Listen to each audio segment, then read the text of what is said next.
Kami dari kelompok 6 akan membahas materi mengenai bisnis digital. Selamat menyaksikan.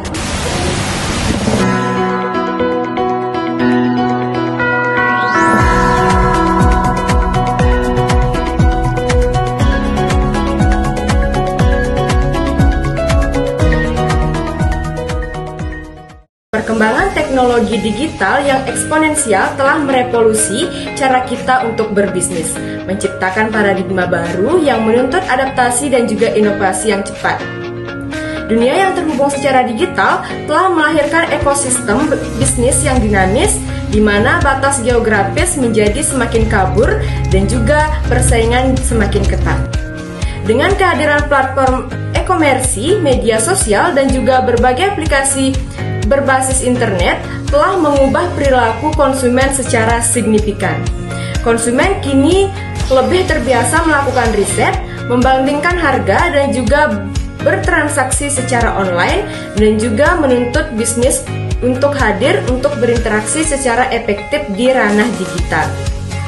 Jadi pada video kali ini kita akan mengupas tuntas berbagai aspek tersebut, memberikan gambaran yang jelas dan juga komprehensif tentang seluk-beluk bisnis digital untuk menghadapi tantangan dan meraih peluang di era digital yang penuh dinamika ini.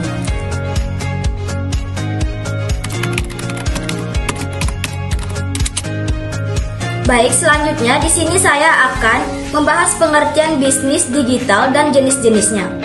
Bisnis digital adalah model bisnis yang memanfaatkan teknologi digital seperti internet, perangkat mobile, dan perangkat lunak untuk menciptakan, memasarkan, dan mengirimkan produk atau jasa kepada pelanggan. Berbeda dengan bisnis tradisional yang bergantung pada interaksi fisik langsung, bisnis digital mengandalkan platform online dan saluran digital untuk seluruh atau sebagian besar operasinya. Ini mencakup berbagai aspek, mulai dari pengembangan produk dan pemasaran hingga penjualan dan layanan purna jual yang semuanya terintegrasi dan dioptimalkan untuk lingkungan digital.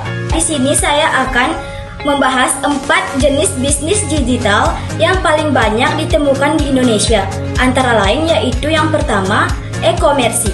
E-komersi adalah jenis bisnis digital yang lebih fokus pada penjualan produk yang dibuat oleh perusahaan itu sendiri. Sebagai contoh, perusahaan tas yang membuat website agar pembeli bisa langsung memesan produk mereka di situs tersebut. Yang kedua yaitu marketplace. Marketplace adalah suatu platform online yang menyediakan tempat bagi para penjual untuk berjualan dan konsumen untuk membeli produk secara aman serta nyaman. Adapun contoh dari marketplace seperti Tokopedia, Shopee, Bukalapak, dan Lazada. Yang ketiga ada ad-supported. Ad-supported atau ad-based adalah jenis bisnis digital yang umumnya beroperasi di media sosial seperti Facebook, WhatsApp, atau Instagram.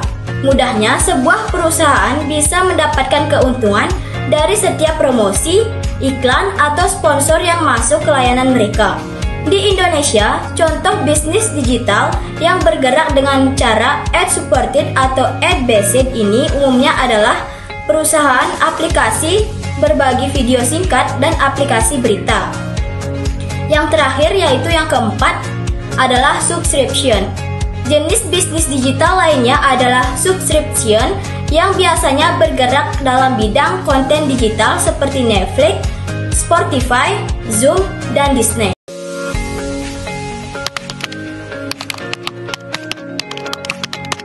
Baik, selanjutnya di sini saya akan membahas materi mengenai contoh bisnis digital dan strategi pemasaran digital yang efektif untuk mencapai target pasar di era digital. Adapun contoh dari bisnis digital yaitu yang pertama, toko online.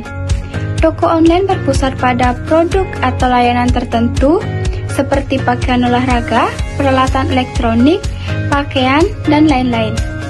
Contohnya adalah Amazon, eBay, Tokopedia yang menjual produk dan layanan melalui platform e-commerce. Yang kedua yaitu aplikasi mobile. Mengembangkan aplikasi mobile yang memecahkan masalah atau menyediakan layanan khusus.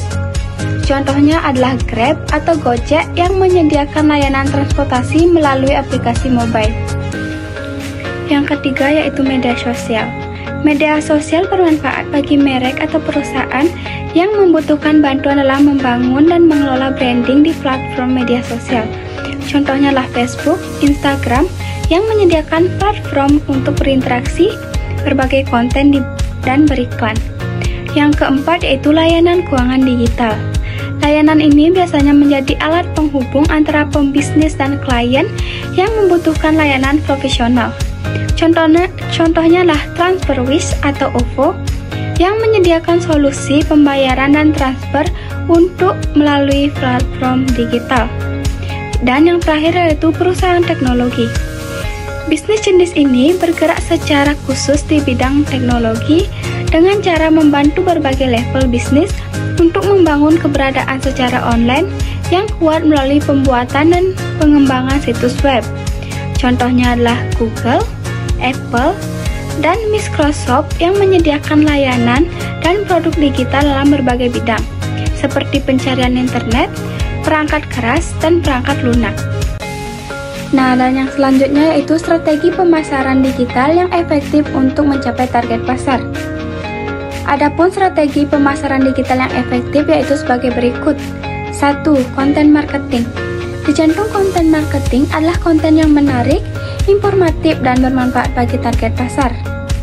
Jenis konten yang dapat dipertimbangkan meliputi 1.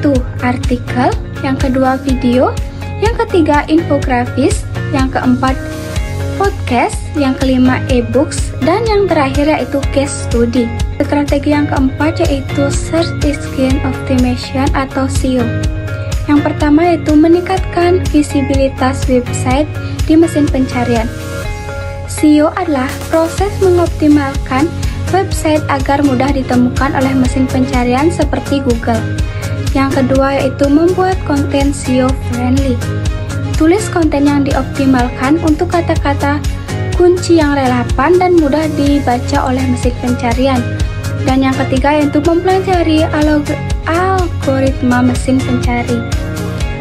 Algoritma mesin pencari terus berubah. Jadi penting untuk tetap perbarui pengetahuan tentang perubahan tersebut dan sesuaikan strategi SEO agar tetap efektif. Strategi yang kelima yaitu sosial media marketing yang dapat dilakukan dengan 1. Membangun kehadiran di platform media sosial yang tepat. Yang kedua, membuat konten yang menarik dan interaktif. Dan yang ketiga, memanfaatkan iklan media sosial. Dan strategi yang keenam yaitu email marketing yang dapat dilakukan dengan 1. Membangun daftar email.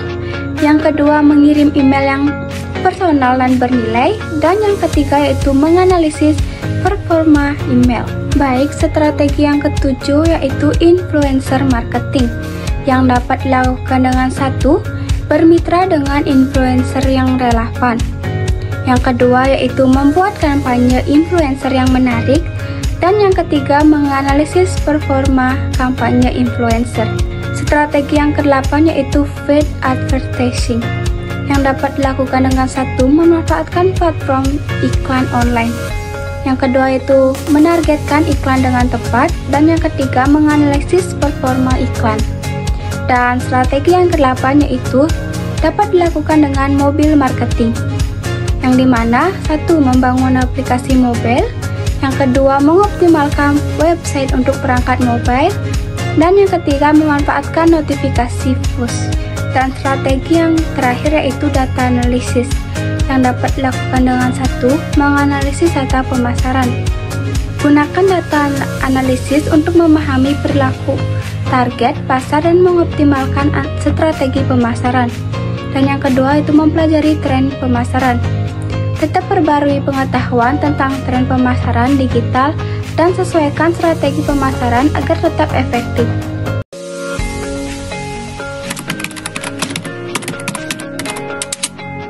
Strategi pengelolaan data pelanggan yang efektif dan etis dalam konteks bisnis digital. Di era digital, data konsumen telah menjadi aset berharga bagi perusahaan dan lembaga. Data ini membantu dalam mengembangkan strategi pemasaran, meningkatkan layanan, dan mempersonalisasi pengalaman konsumen. Namun, penggunaan data konsumen harus dilakukan dengan etika dan moral yang tinggi untuk melindungi individu dan menjaga kepercayaan publik. Etika dalam penggunaan data konsumen mencakup prinsip-prinsip yang mengatur perilaku yang benar dan salah dalam pengumpulan, penyimpanan, dan penggunaan data. Moral di sisi lain adalah nilai-nilai yang dipegang oleh individu atau organisasi mengenai apa yang dianggap benar dan salah. Dalam konteks data konsumen, kedua konsep ini sangat penting untuk memastikan bahwa data digunakan secara bertanggung jawab dan tidak merugikan individu. Strategi pengelolaan data pelanggan yang efektif dan etis dalam bisnis digital harus mempertimbangkan aspek keamanan, kepatuhan hukum, transparansi, dan nilai tambah bagi pelanggan. Berikut beberapa langkah yang dapat diterapkan. Yang pertama, yaitu transparansi. Perusahaan dan lembaga harus transparan tentang bagaimana mereka mengumpulkan, menyimpan, dan menggunakan data konsumen. Nah, yang kedua, izin dan persetujuan.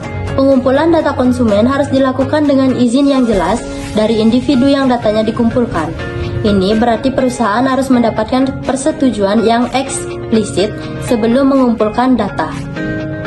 Yang ketiga, keamanan data. Melindungi data konsumen dari akses yang tidak sah, peretasan, dan pencurian adalah tanggung jawab utama perusahaan. Langkah-langkah keamanan yang kuat harus diterapkan untuk memastikan integritas dan kerahasiaan data. Nah, yang keempat, minimasi data. Perusahaan harus hanya mengumpulkan data yang benar-benar diperlukan untuk tujuan tertentu. Mengumpulkan data yang berlebihan tidak hanya tidak etis tetapi juga meningkatkan risiko kebocoran data. Yang kelima, hak konsumen. Konsumen harus diberi hak untuk mengakses, memperbaiki, dan menghapus data mereka. Nah, yang terakhir, pengelolaan dan analisis data yang bertanggung jawab. Gunakan data untuk memberikan pengalaman pelanggan yang lebih baik, bukan sekedar eksploitasi komersial.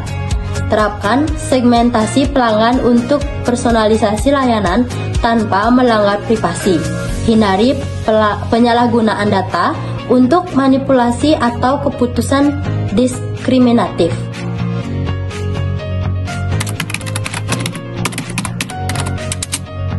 Nah, selanjutnya yaitu ada peluang dan tantangan yang dihadapi bisnis digital di Indonesia. Nah, seperti yang kita ketahui, kehadiran teknologi telah mengubah cara bisnis beroperasi. Dengan adanya teknologi seperti komputasi awan, artificial intelligence, analitik data, dan lain-lain, bisnis memiliki peluang besar untuk meningkatkan efisien operasional, memperluas jangkauan pasar, dan menghadirkan pengalaman pelanggan yang lebih baik. Namun, bersamaan dengan peluang tersebut, muncul pula tantangan yang harus dihadapi bisnis digital. Nah, berikut adalah merupakan peluang dan tantangan bisnis digital di Indonesia. Yang pertama yaitu peluang bisnis digital. Jangkauan global. Nah, di mana di era digital telah membuka peluang bagi bisnis untuk memiliki jangkauan global yang luas. Dengan adanya teknologi dan platform digital, perusahaan dapat memasarkan produk atau layanan mereka kepada pelanggan di seluruh dunia. Yang kedua yaitu analisis data. Keberadaan teknologi dalam era digital memungkinkan bisnis untuk mengumpulkan dan menganalisis data dengan jumlah yang besar, yang lebih baik tentang perilaku dan preferensi pelanggan mereka. Dengan demikian, bisnis dapat menyesuaikan produk atau layanan mereka untuk memenuhi kebutuhan serta keinginan pelanggan yang lebih efektif. Yang ketiga yaitu bekerja secara fleksibel.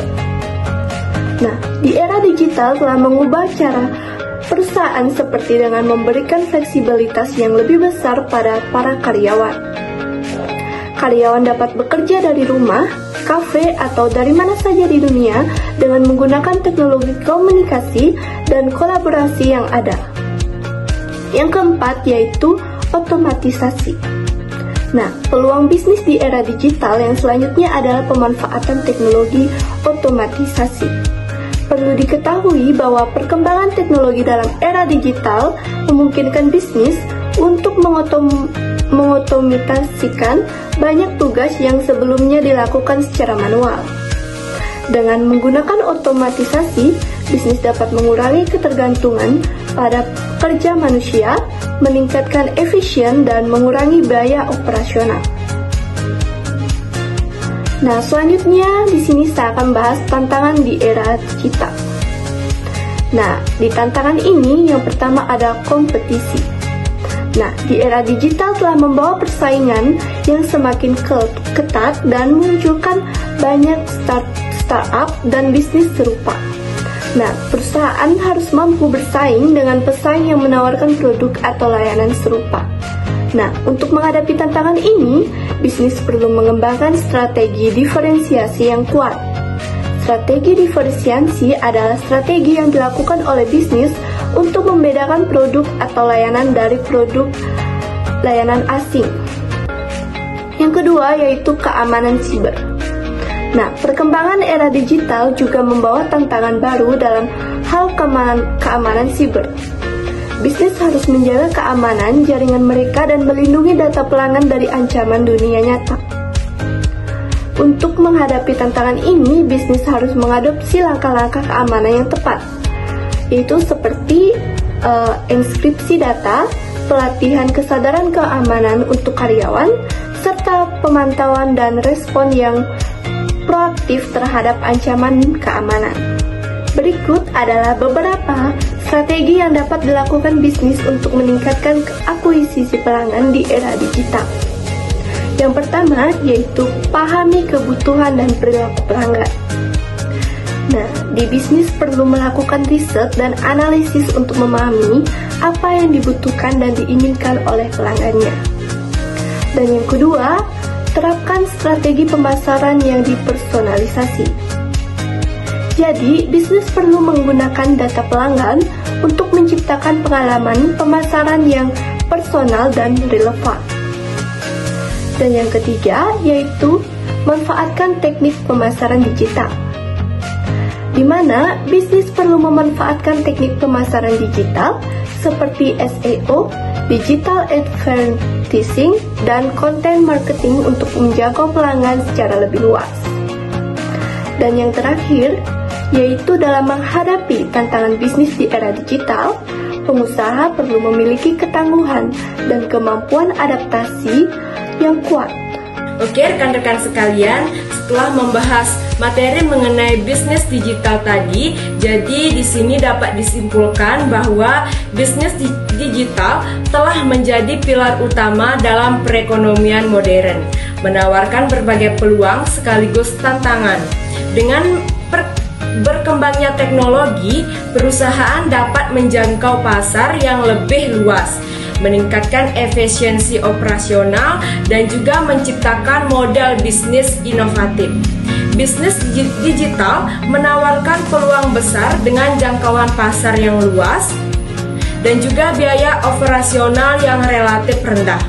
Keberhasilannya bergantung pada pemahaman mendalam tentang target audiens, strategi pemasaran digital yang efektif, dan juga kemampuan beradaptasi dengan perubahan tren teknologi. Pentingnya untuk membangun merek yang kuat, memberikan pengalaman pelanggan yang positif, dan juga mengukur kinerja secara berkala untuk optimisi. Meskipun menawarkan banyak keuntungan, bisnis digital juga menghadapi tantangan seperti persaingan yang ketat, keamanan data, dan juga kebutuhan akan inovasi terus-menerus. Dan pada akhirnya keberhasilan bisnis digital ini membutuhkan perancangan yang matang, eksekusi yang tepat, dan juga komitmen yang konsisten. Sekian pemaparan materi dari kami. Dah.